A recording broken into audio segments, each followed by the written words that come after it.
All right, folks, what do we say? It is May 28th, 2024, and in this update, we are going to be talking about the exposed SEC damages, a court order in the debt box case that the SEC must pay for their damages done.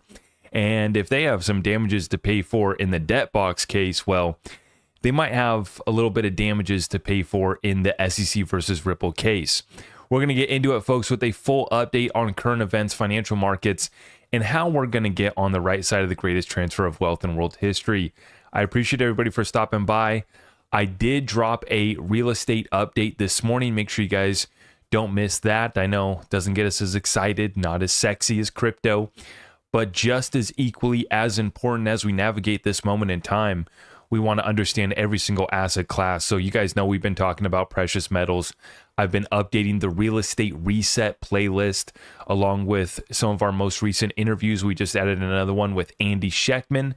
We have some other guests on the way. You're not going to want to miss this. We are going to keep the content coming for you guys. I know that the energy in the XRP community is best described probably as tired. I get it. But we are having major breakthroughs right now. And I'm going to show you in this update. You know, I know folks told us to sit down, to shut up. That first they called us crazy. And now we're being vindicated.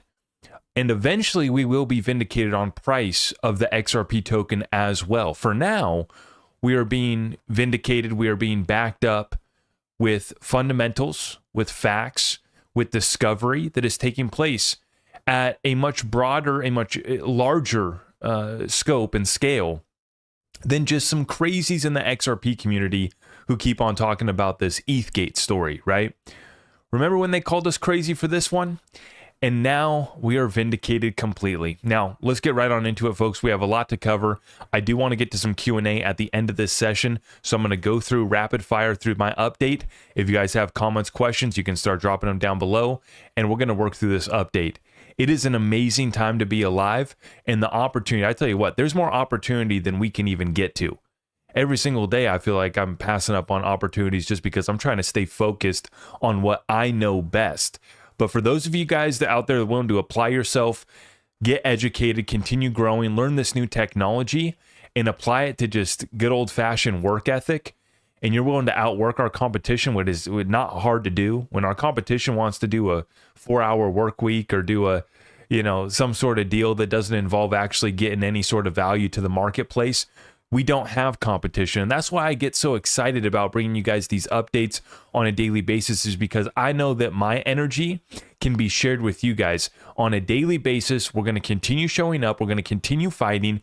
And in this update, I promise you, we are going to show you the ripples that we are making in this regulatory legal battlefield. And I'll tell you what, it's been a long time coming. It has been a long time coming. And gosh darn it.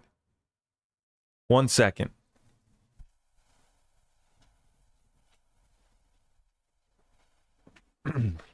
I almost forgot it. I got all my paperwork here. Now remember, I had to get a I had to get another green folder. Now this green folder, this is for ETHgate. This was for uncovering ETHgate and keeping track of all of our data there.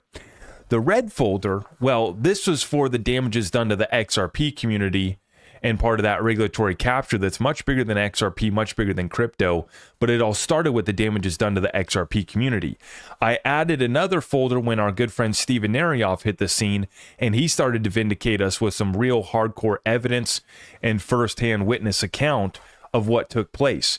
And I'm going to keep my red folder handy here just as a reminder of where we've come from being called crazy, from being, told that we were insane, that we should just sit down, shut up, and take it, to say, oh, focus on the builders, bro. Focus on the devs. If we just used our XRP. No, that's great. I'm all for it. Let's use our XRP. Let's support the builders. Let's support the devs. But let's also fight for the opportunity to pursue life, liberty, and the pursuit of happiness on a level playing field. Till the day we die, we will be ensuring that this is the future that we get to pass on for our children. And they will not stop us. They will not get us to shut up.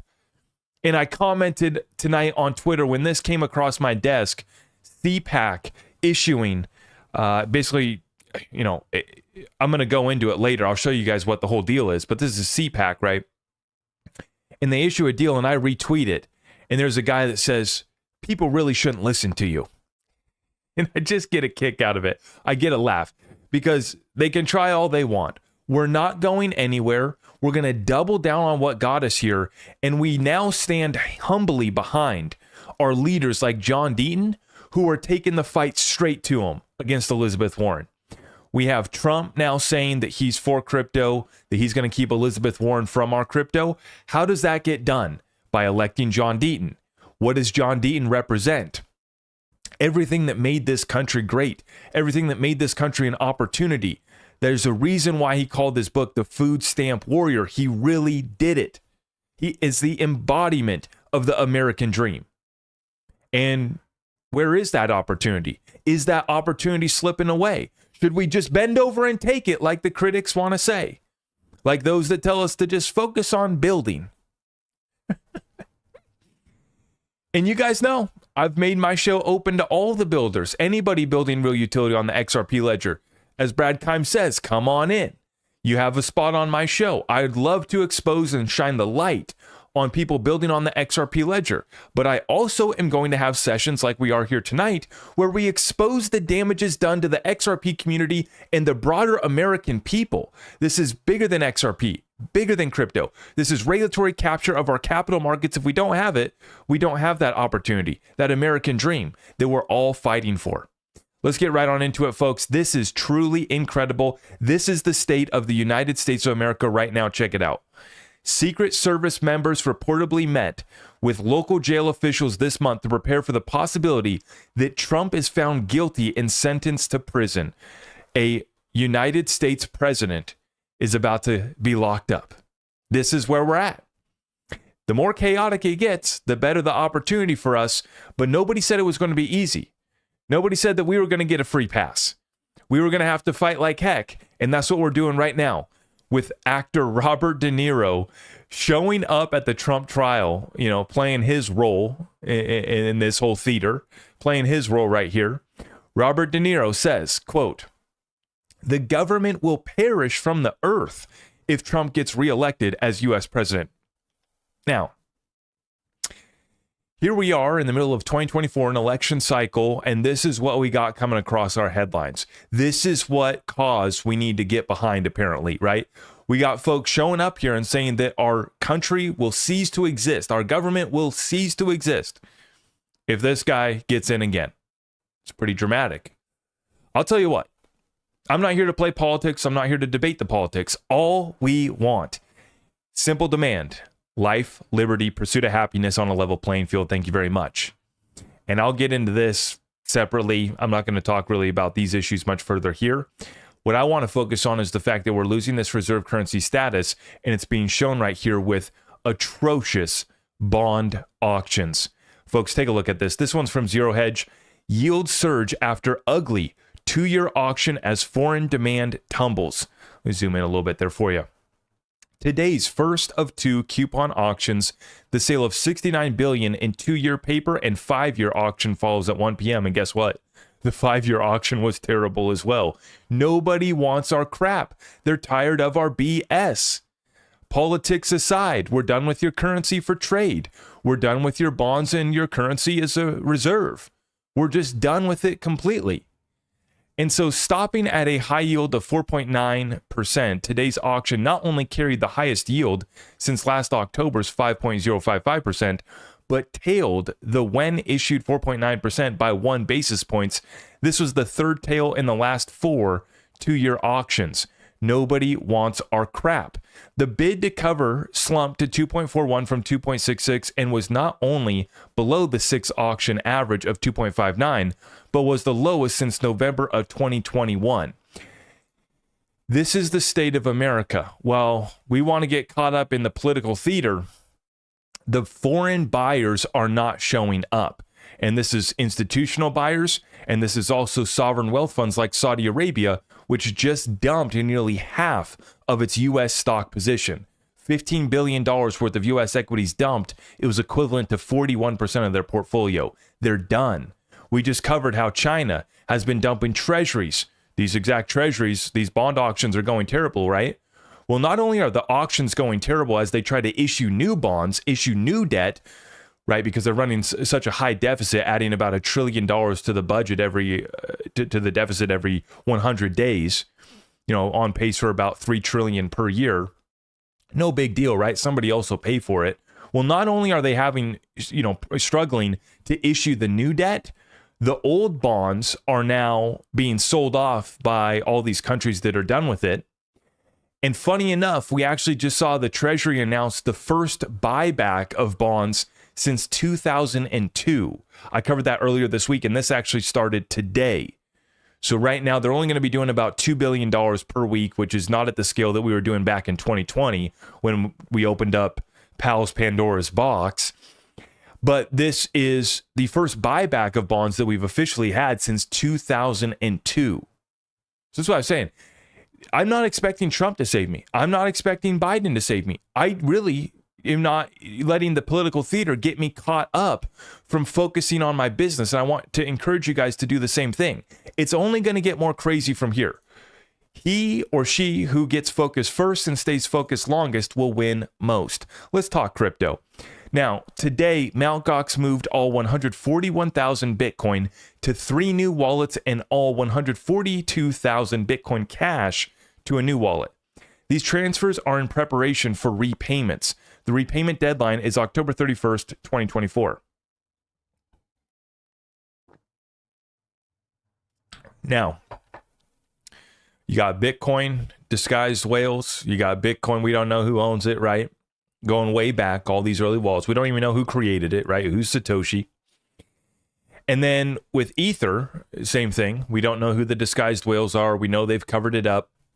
And that's what's so ironic about this next post that I'm about to show you guys from the block is JP Morgan, right? Invested in Consensus, got in early on Ethereum. They've been able to get the Ethereum ETFs now approved. It's about to go live here shortly. And they've made all their money, right? They've had a really good time, took advantage of the free pass. And the free pass wasn't good enough. It wasn't good enough that they got the competitive advantage. They had to go after us too. And that was with the SEC lawsuit versus Ripple. It wasn't enough that they got the free pass and they got the competitive advantage. They had to kick us while we were down too. And now they want to turn around and cast doubt on the SEC approval for Solana and other crypto ETFs. So this one's here from the block. And what I found so hilarious about this article is they don't dare mention XRP, right? You go through this thing and they're talking about it, they're going along, but God forbid they mention XRP, right? They mention Solana or other tokens, right? God forbid they mention XRP. Now they go on down here, right? Last week, Standard Chartered Bank, Jeffrey Kendrick said he expects the approval of Solana and XRP ETFs in 2025. So they bury it right down here at the bottom. They bury XRP ETFs. God forbid we talk about XRP. But the best part that really got me laughing, Ripple already paid for advertisement on this website. So we got the XRP Ledger Apex conference ad right here in the middle. And we have the XRP Ledger Apex banner down here at the bottom. Let me make sure you guys can see that. Let me go full screen. Down here at the bottom, you can see this one, XRP Ledger Apex hosted by Ripple.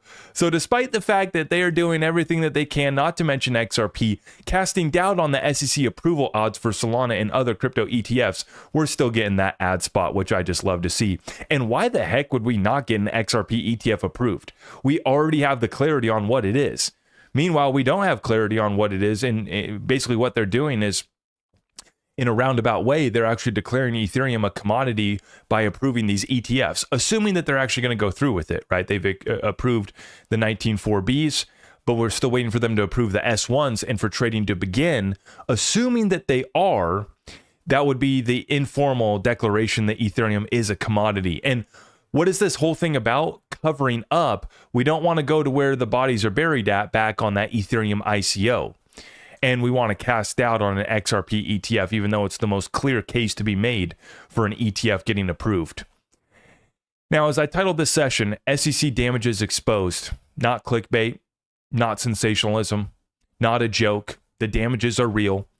And if you think that there were some damages here in this debt box cases I'm about to show you, well, the damages done in the SEC versus Ripple case would be magnitudes larger. Take a look at it here. This is from CPAC. Last week, director of the CPAC Foundation Center for Regulatory Freedom, Andrew Langer, submitted complaints of unethical professional behavior to the New York and California Bar Associations about former Securities and Exchange Commission official William Hinman. Oh, Billy boy. Oh, Billy boy. Citizen Bill Hinman getting himself in a little trouble. Evidence indicates that Hinman, former director of SEC's Division of Corporate Finance, had a conflict of interest while working at the SEC and actively sought to gain from it, using his influence to benefit his previous employer. Oh gosh. Oh darn. I thought it was a crazy conspiracy theory. I thought we were lunatic whack jobs. I thought that we should just sit down, shut up, and take it. Uh-oh. Looks like ETHgate wasn't a joke, wasn't a conspiracy theory. In fact, it is a conspiracy, but it turns out to be 100% fact, now vindicated by multiple witnesses like Steven Narioff, who's added his piece, and now it's come full circle with CPAC, the largest and most influential gathering of conservatives in the world, is what they put in their bio, is now coming after Bill Hinman, submitting formal complaints of unethical behavior to the New York and California Bar Associations. And this is just getting started, folks. As Ashley Prosper summarizes right here, huge shout out to Ashley, Citizen Hinman is in big trouble. Oh, Billy boy. Not only is he under investigation by the SEC Office of Inspector General, report due any day now, and boy, oh boy, is that going to be interesting. Not only is he the subject of the Empower Freedom of Information Act requests, but now CPAC, another independent entity, has submitted a complaint about Mr. Hinman to the New York and California Bar Associations. And in their post, they go through and they lay this whole thing out. Now, they don't directly mention the SEC versus Ripple case, but they mention the free piece right up in here. Okay. And then he mentions joining the Enterprise Ethereum Alliance that his former firm, STB, had joined. Right? That's Simpson and Thatcher. So Simpson and Thatcher joined the Enterprise Ethereum Alliance. That was July 2018. So they put this whole thing. Oh, and they do mention it. Never mind. Never mind. Right here, we do have the Ripple Labs case mentioned. Yep. Yep.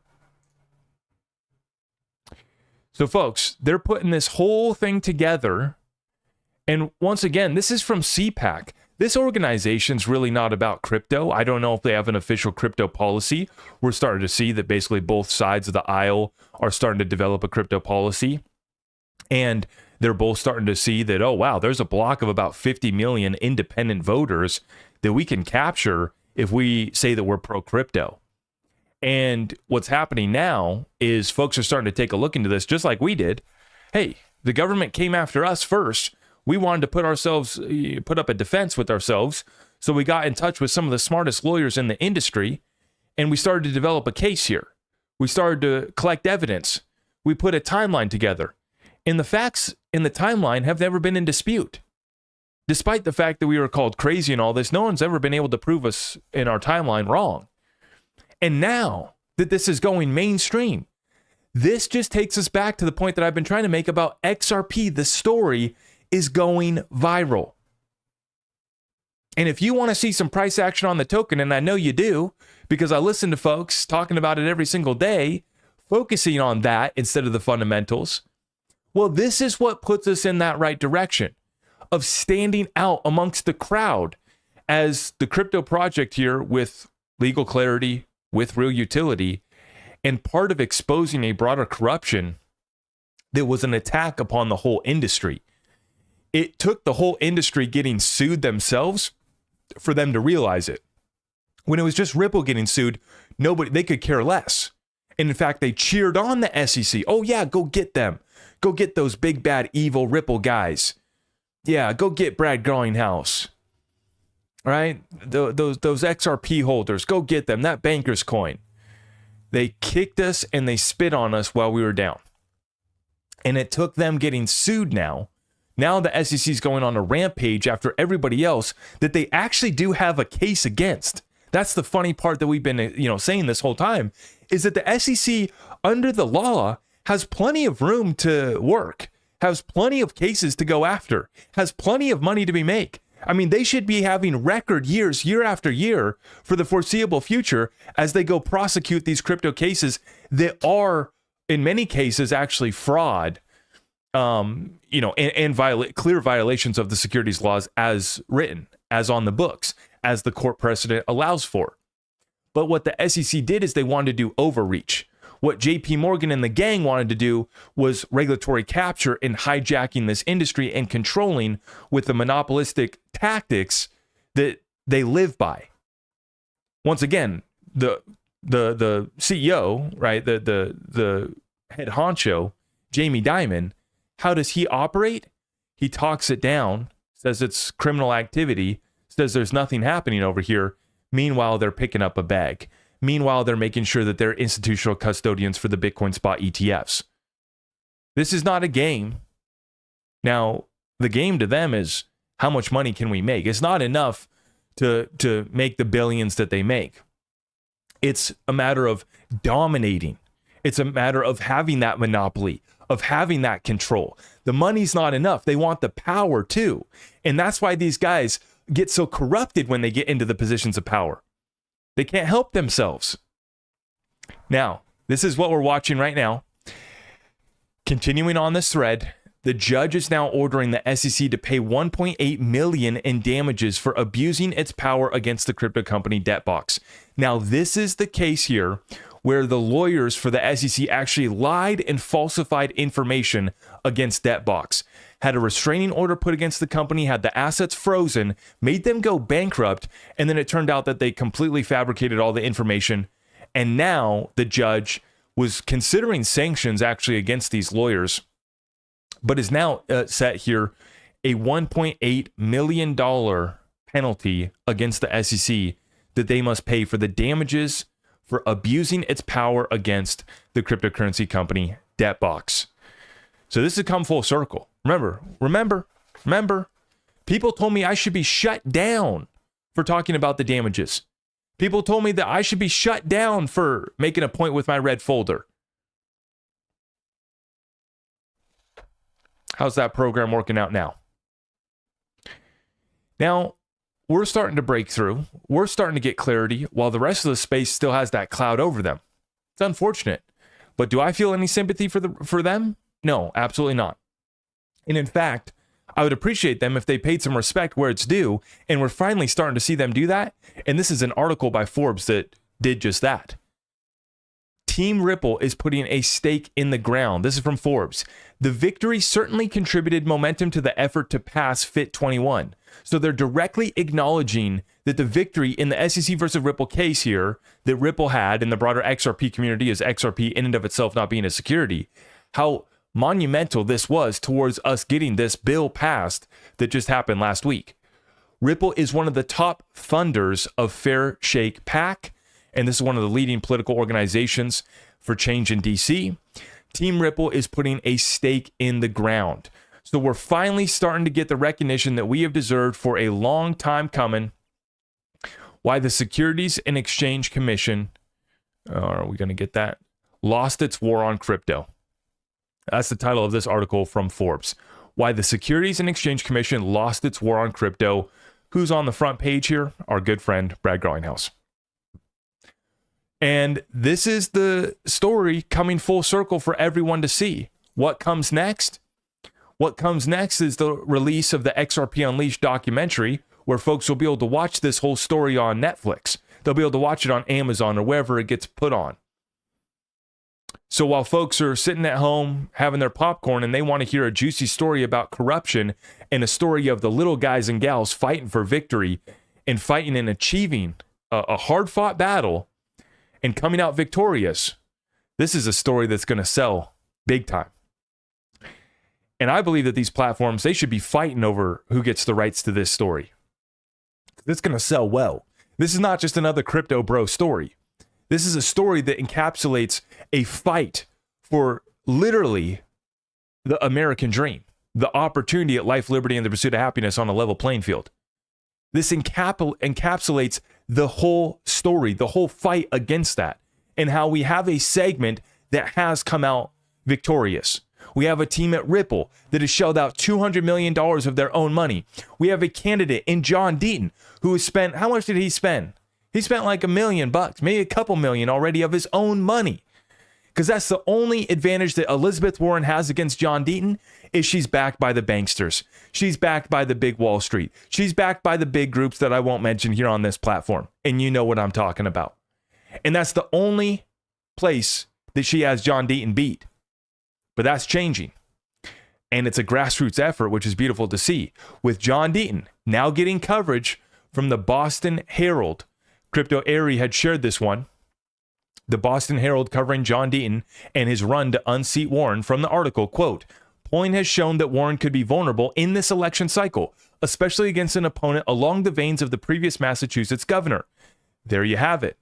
John says, huge shout out to John. God bless him. Don't believe the naysayers and pay attention to the people who know Massachusetts.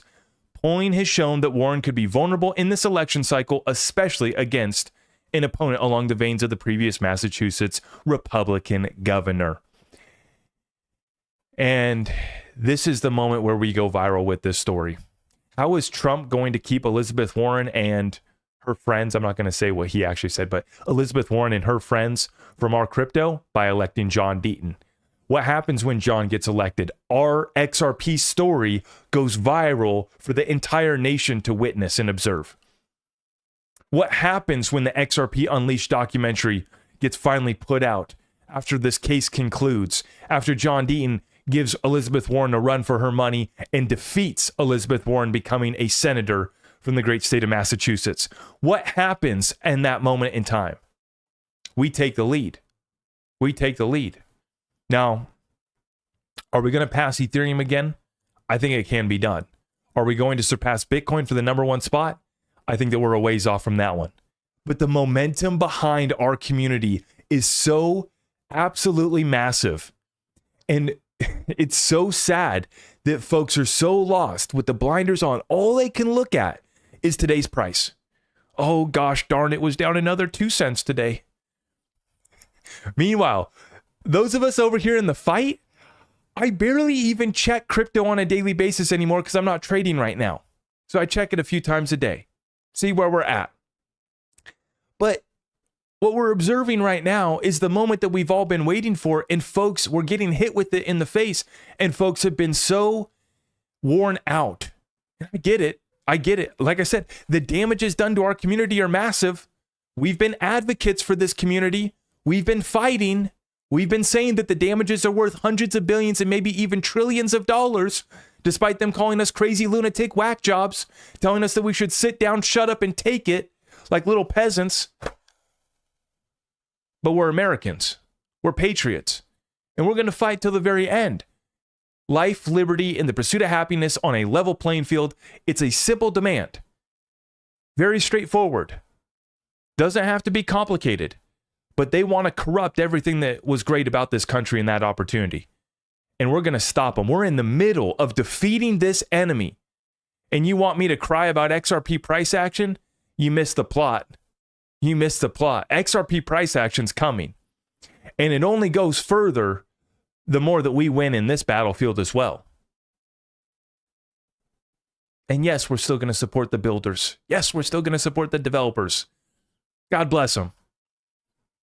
We need the tech to work. And the tech works great. And the utilities are being added at the layer 1 protocol level. Once again, with a competitive advantage on a legal front, and then the layer 1 protocol getting the utilities and amendments, unlike Ethereum, where it's all happening on layer 2s. It's the perfect spot to be in. Perfectly positioned for this bull run. Let's get to some Q&A, folks. I hope everybody enjoyed this update. I was able to get through my deal in about 30 minutes. That's pretty good for me. Appreciate you guys for stopping by. If you guys haven't already, please make sure you like this video. And if you can help me out by sharing our content out far and wide, All of our community resources are available at zachrector.com. Tonight, I'm not sipping on an adult beverage. I have some H2O, a little bit of water, and I hope you guys are doing well out there. Let's do some Q&A.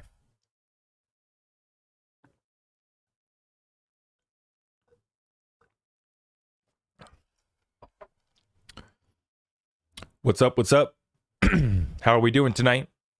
How much are the damages? Okay, I'm glad that you asked that question. I've actually made the case that the damages are easily calculated at nearly $500 billion, approaching 500 billion. The reason why I can say that so confidently is because if XRP would have been able to perform like Bitcoin and Ethereum did in the 2021 bull run, XRP probably would have done a 3 to 5x of its previous all-time high of about $3. That puts XRP at about $6 to $9. Actually, no, it puts XRP actually at $9 to $15.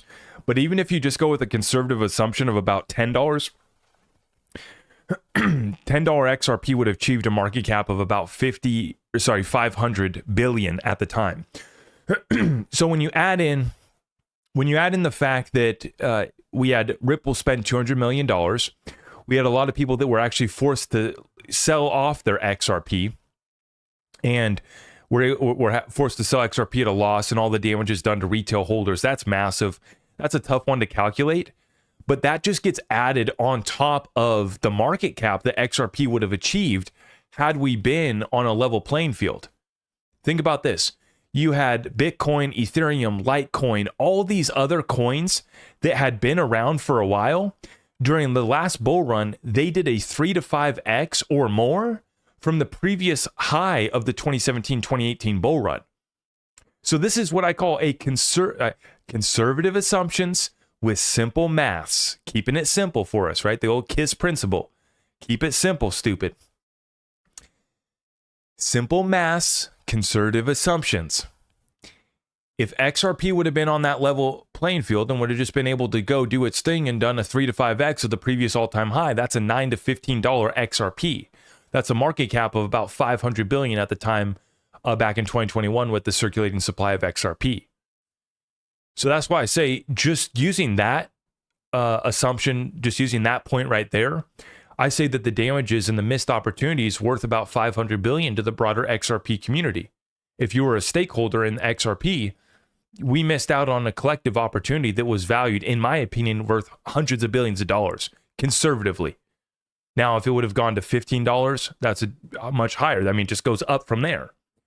Ripple also spent $200 million. You add that, that's legal fees that they had to pay, right?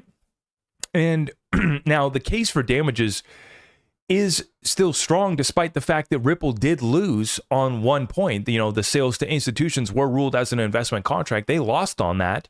That's been ruled as a violations of the securities law, sure.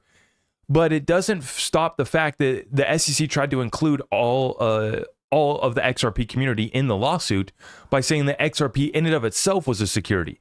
That's where the damages done to the broader community come in, and why I say, you know, the damages are still there despite the fact that Ripple is, you know, been found guilty of violating the law.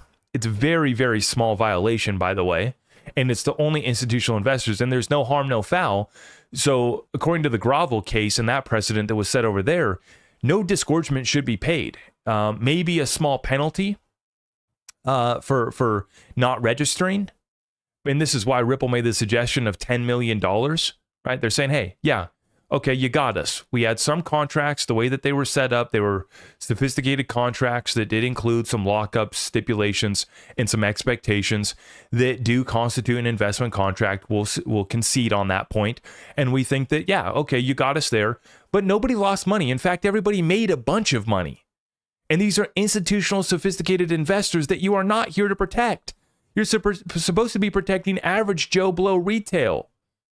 But instead, average Joe Blow retail got liquidated when they had to offload their XRP because XRP was heavily suppressed, delisted, and taken off exchanges.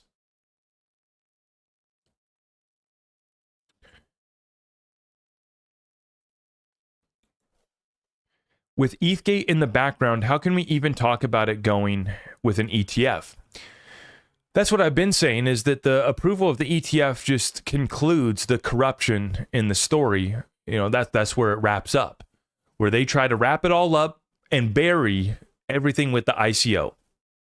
And they get to bury the fact that at one time, Ether was offered as an investment contract, 100%. One of the most clear offers of an investment contract in the history of our capital markets was the ETH ICO. You give us Bitcoin, we give you Ether.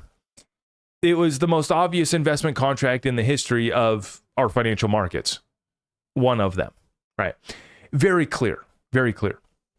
And the fact that they openly bragged about disguising the whales and the identities goes against everything that you're supposed to be doing when you do investment contracts and you're selling securities. It's all supposed to be about fair and free disclosures. And so the fact that they've approved the ETF is, once again, you catch them in the cover. You catch them in the cover up.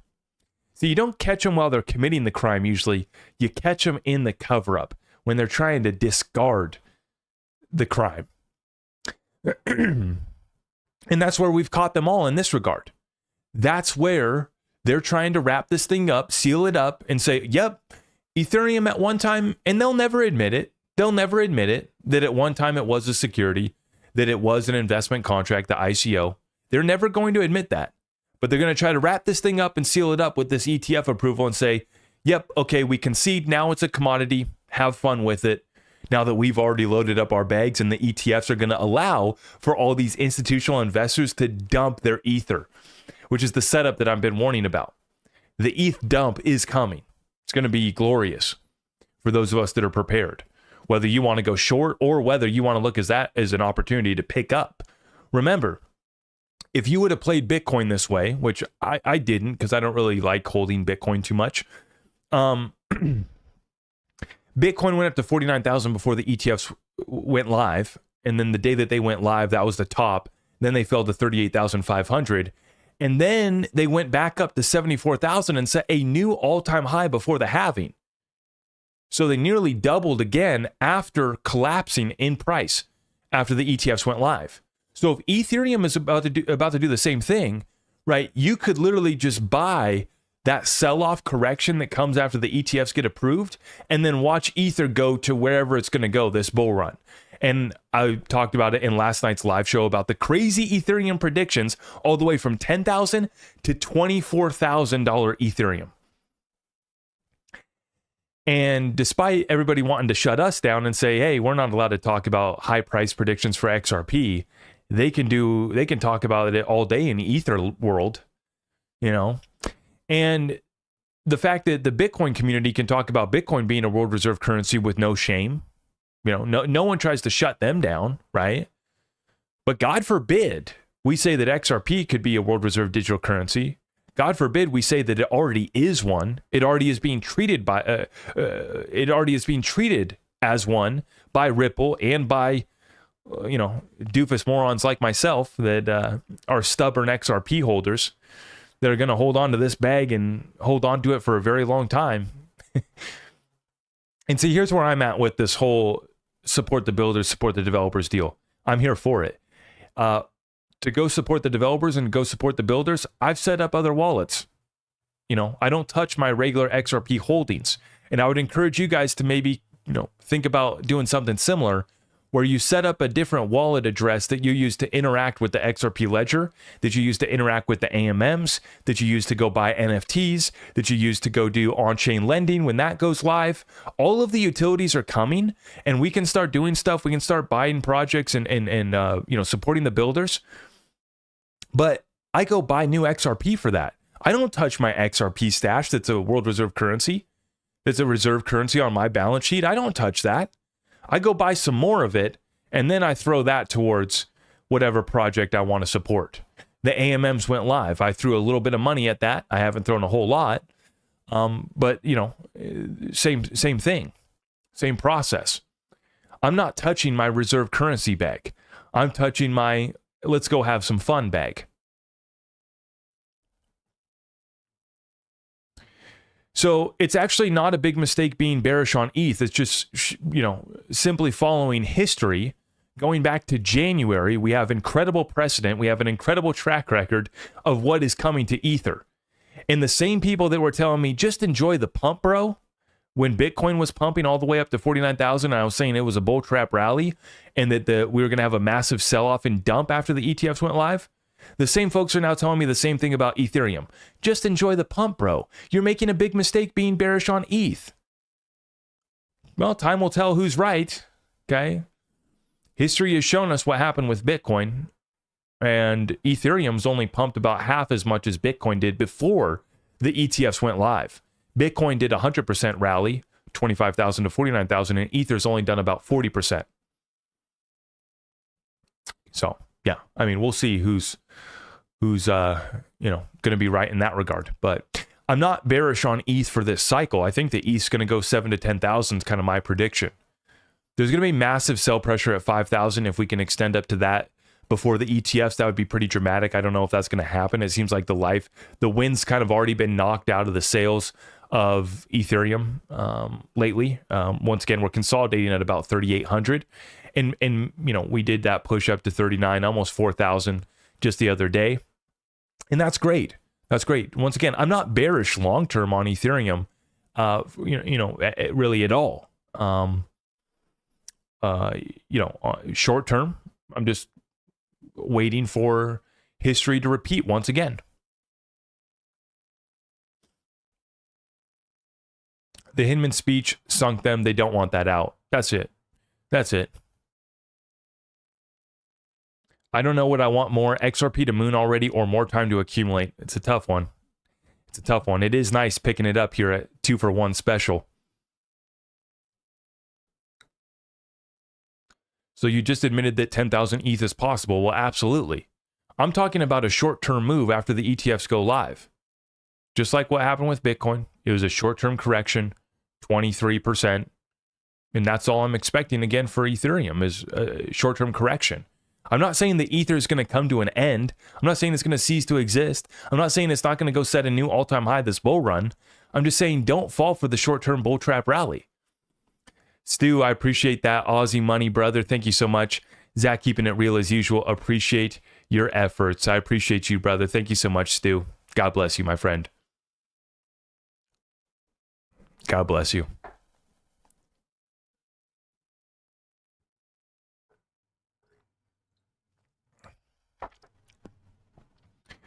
Diversifying into quant and H-bar. Any suggestions on which one I should accumulate more of? I feel equally, I really wish that I didn't have to be this guy. I wish that I could just, rah, clap along, sing along, kumbaya, have a good time. But like Stu said, I just keep it real. I'm equally as disappointed in both quant and H-bar. So which one to accumulate more of? I can't answer that question because I'm equally disappointed in both. And here's where I'm disappointed. I'm not saying that they're bad. I'm not saying you shouldn't buy them. I'm not going to tell you what to do or give you financial advice. What I'm just going to say is that I want to see personally, before I go invest in quant and H-bar, which I hold none of either one of those coins, before I go invest in them, I want to see some more adoption of the token. I want confirmation that people that actually matter, institutions that they're talking to, institutions that they're consulting with, institutions that are going to tap into Overledger. I want to see them doing it. I want to see them use the tokens. I don't want, somebody else has been added to the H-bar governance council. Fantastic. Are they using the token? That's the number one question that I ask about any project. You guys know that about me. I continue to reiterate. Who the heck is using the token that matters? It's the first question I ask about any project. And if you can't answer that question in a succinct one sentence, and list off a few entities that matter, then it's not a serious play other than it may be a momentum play on hype. If it's a meme coin, well, then that's completely different. If we're just doing a pump it up and run, well, then that's completely different. Then we don't need to worry about who's using the token. We need to worry about how many, how many bigger fools can we get in on this thing. And we were talking about that earlier. Oathkeeper, I appreciate you, my friend. We were talking about that earlier in a space that Vet was hosting. You guys know Vet, XRP Ledger Validator. Huge shout out to Vet for hosting community spaces and the education that he provides. We were talking about memes on the XRP ledger and how we can get adoption, and how there's too many people in our community that take XRP too serious and treat it as a reserve and just hold their XRP, and they don't participate and they don't support the builders and they don't go buy NFTs. And I came on and I shared the perspective of a content creator, someone who makes videos on YouTube and, you know, creates content in regards to XRP, and someone who has conversations with all of the other, you know, big content creators as well. And I can firmly say that everybody's basically in the same camp, in that we're not going to get ourselves in trouble with the SEC. We understand that we've been criticizing the SEC, and I'm talking about folks like myself, folks like Digital Asset Investor Brad Kimes and others that have been hammering at the SEC every single day. You bet they're watching us and they're waiting for us to slip up. And it ain't going to happen, because we're getting advised by some of the best securities lawyers in the world. And because we're not going to shoot ourselves in the foot by shilling some meme coin to our audience. Now, I don't play around in the memes, you know, and if I did, that'd be fine, right? If I said, hey guys, I bought this meme, you know, I did actually with the Say token, right? The Say token was a good example. It's a meme token, it had momentum, and it did have some fundamentals. I said, guys, there's enough fundamentals here that you can actually sell a narrative. You can actually sell a story that we're actually trying to build something. We're not just a meme token. We're not just a Dragon Ball Z meme, which is where that comes from. If you don't know, Dragon Ball Z was a show that I watched as a kid growing up. It was an anime show. It had fundamentals, and it had the pumpamentals. It had the momentum. It had the memes. And so I got in the project. I set clear exit targets at 30% profit. I was taking my money and running. And that's exactly what I executed. I sold off Say token at, I think, about 95 cents or $1. And right now it's back down to 53 cents. That's how you play the memes, right? And I openly disclose that with my audience, right? But in regards to meme coin success and getting meme and degenerate activity on the XRP ledger, it's just not going to come from folks like me that, one, you guys know I don't have any sponsors. I only have my affiliates at ZachRector.com. And that's why I appreciate your guys' support so much, is because I don't get a show check from anybody. I don't get paid by Ripple. I don't get paid by anybody. I only get paid when I provide resources for our community. That's when I get paid, is after I bring you guys value. And I'm very proud of that fact, right? And so I'm not going to shill anything. Definitely not going to be shilling meme tokens, right? Now, this is where a lot of the content creators are at in this space too, is they've been vocal critics of the SEC. They're adults in the room. They have families. And we ain't going to go shill a little token for a little checky check when we know that it could put us in serious jeopardy with the securities laws. And so that's why I was talking in the space there. I said, we want to support it. We want to have fun. The XRP ledger is open source and permissionless. So if folks want to be degens and trade Mickey Mouse meme coins on the XRP ledger, I'm a supporter of that. Why? Because it puts more XRP to use, which burns at more XRP, which makes XRP more deflationary and locks up more XRP when people create trust lines. I'm all here for it. Go do it. Am I going to buy it? Probably not. Am I going to shill it? Absolutely not. Are most content creators in the community going to shill it? No. There are some. There absolutely are some. And this is where I think that our community needs to extend out an olive branch towards these other communities that don't even know that we have NFTs yet. Like, most people in crypto do not even know that the XRP ledger is not controlled by Ripple. They think that it's completely controlled by Ripple. The XRP is just a banker's coin, and that's all they know about it. They have no idea that we have NFTs. They have no idea that we have an AMM to the native layer 1 blockchain, something that nobody else has, something that's in the clear versus a Uniswap AMM, which is now being sued by the SEC. Ours is at the protocol level with complete clarity, but nobody knows. Not only do people not know within the XRP community, not know how to use the AMM, which I'm going to help solve that problem here with our AMM how-to video is going to be dropping here shortly. But also outside of our community, they don't even know that we have NFTs. They don't even know that we have AMM. They don't know that we have on-chain lending. They don't know that we have all of these different utilities that are on the way. The EVM sidechain. You'll be able to settle any EVM smart contract on a sidechain of the XRP ledger. And they don't know any of that. So this is what we need to be reaching out to the other communities and showing up in their spaces, showing up, getting the content out. Ripple showing up at Consensus. This is the way. This is how we get people to know. Backing John Deaton for senator against Elizabeth Warren. Now John Deaton has the entire crypto space behind him. And then they realize, oh, wait, I love this John Deaton guy, but he represented the XRP holders? And then they're thinking twice, oh, crap, darn it, not the crazy XRP army. Oh, crap, maybe I'm going to have to pull my vote for John Deaton because he supported 75,000 XRP holders. Or they grow up, put their big boy and big girl pants on, and show up and recognize that this has always been a fight on behalf of the industry. This has always been a fight that's bigger than cryptocurrency. This is about saving our capital markets from regulatory capture. So put your big boy and your big girl pants on and come join the fight. Take a break from Mickey Mouse meme coin trading to come in and join the fight. Christy, I see you with a 20 spot. God bless you. God bless you. It's so good to see you again in Vegas.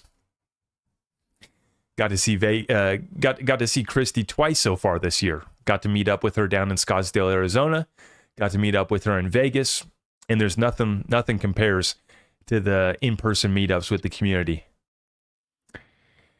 Now, and I am actually in the middle of planning another one too. If you guys are in the Discord group, heads up on that one too. I'm about to be announcing the next in-person meetup in the location. An undisclosed location. I'll let you guys know in the Discord group. By the way, if you guys are looking to join our Discord group, you do so by going to my website, zachrector.com, and then you sign up through Patreon to get access to Discord, and we would love to have you in the family. We're just now celebrating 3 years of our Patreon Discord group.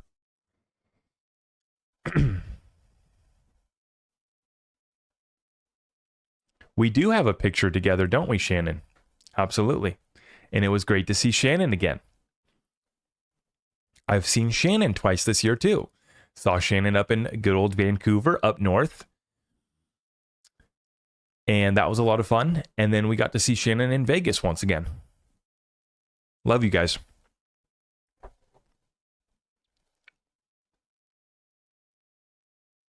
Some of our members got to meet Wifey in Vegas. Wifey had a couple too many lemon drops. Uh-oh. What happens in Vegas? 1970 legend. I appreciate that 20 spot, my friend. You better get you some XDC, Zach. You know, it's funny. I forgot that I'd picked up some Algorand again. I do have XDC still. And, Scott, good to see you too, brother. We saw Scott down there. Yep, absolutely. Absolutely.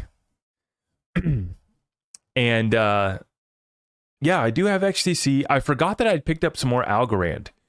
I was looking in one of my wallets the other day and I realized, oh crap, I actually did buy some of this other stuff. Not much, but yeah, I did pick up some Algorand and I do have some XDC. And 1970 Legend, I appreciate that. I'll put that towards some more XDC.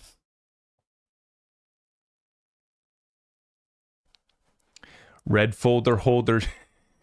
Shannon, I love it. Zach, what actually drives a bull run each cycle? How do we know that it's coming soon? Well, that's a great question. We're actually following a broader liquidity cycle that goes back about 40, 50 plus years that we've seen. And you can see this liquidity cycle. It's got that ebb and flow, the ups and the downs. And right now we're in the up, we're going up right now in this broader liquidity cycle. And then when we just look at the fiscal and monetary policy of our government with the Federal Reserve and the Treasury over the past few years, they opened up what I call PAL's Pandora's box in 2020. And they did a record amount of stimulus, money printing, and different programs. And so that fueled that last bull run in 2021. This time we have other factors like regulations that are now coming about. The stable coins have grown significantly. Stablecoin growth outside the US has been massive as more and more folks want to get exposure to the US dollar because the currencies around the world are being devalued even worse than the US dollar. And so this is why Tether is having so much success outside the United States. So that's all leading us into this mass adoption moment. The ETF's obviously another big part of that as well, kind of ties in with the regulations. Now that Wall Street can invest the 401ks and the retirement accounts into Bitcoin ETFs, not only do they allow investment, but now Wall Street's shilling it. Now Wall Street, we covered this in last night's live show, Wall Street analysts are predicting $14,000 ETH. So this is how they go. They go from it's crap, it's criminal, it's degenerate activity to $14,000 ETH predictions, to $200,000 Bitcoin predictions, to Solana ETFs are coming next. You better get in on the hype. But don't you dare mention XRP. God forbid. No. We can't mention XRP. It's going to be so much fun to see when all of this gets revealed who's been stacking XRP behind the scenes. And that's not a conspiracy either. That's proven in the court documents, 1,700 contracts and NDAs, waiting to be unveiled.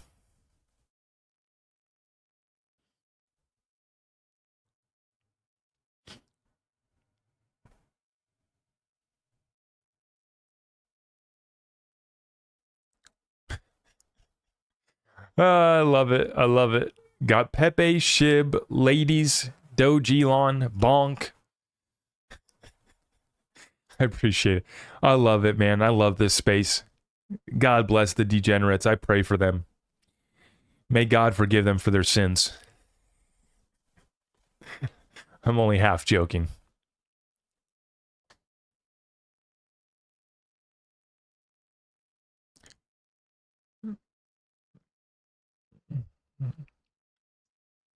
Okay, yes, and I'm glad that you mentioned this. Guys, watch out. I am going to be coming up with some new merch. Got a new partner for merch, and I have some fun ideas that we're going to be doing for this year. So just be ready for that. Okay. Right now at my website, zachrector.com, I do have some affiliates set up. If you are looking for some XRP merch, it's another way to support the cause. Really do appreciate that. And right now I just have basically some friends and their platforms listed, but I'm going to be doing my own creations are going to be coming out here. We're going to be dropping some exclusive merch. It's going to be a lot of fun. Going to be a lot of fun.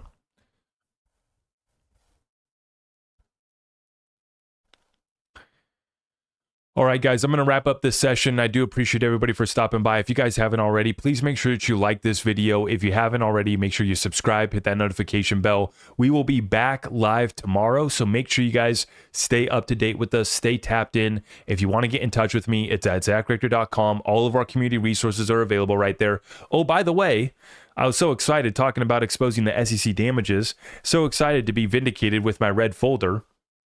And I'll have to add some fresh new documents to this one. I'll be printing out the CPAC recommendation to the New York and the California board on Will Billy Boy Hinman's ethics. I'm going to have to add that to my red folder. But I completely forgot to mention that silver is still catching up. So silver, at the time of this recording, let's take a look at it. It was above $32 per ounce earlier today. And so I want to take a look at it. So gold right now at 2,356. Holding that 2,300 level really well. And silver held $30. That's what we wanted to see. And it did trade above $32 today, up to about 32 and a quarter. Hanging out right at about $32 right now. So if you guys are looking to get precious metals, we have them linked up at my website, zachrector.com. Just hit the precious metals link. And then just let us know if you want to roll over a 401k retirement account. We can help facilitate that. Or if you want to get the metals shipped directly to you, we can get it done. I appreciate everybody for stopping by here today. I will see you guys in the fight tomorrow. We're not going to stop. We're not going to let up. We're not going to sit down. We're not going to shut up. We're actually just going to push that accelerator through the floorboard and continue doing what got us here. God bless you all. We'll see you tomorrow. Take care.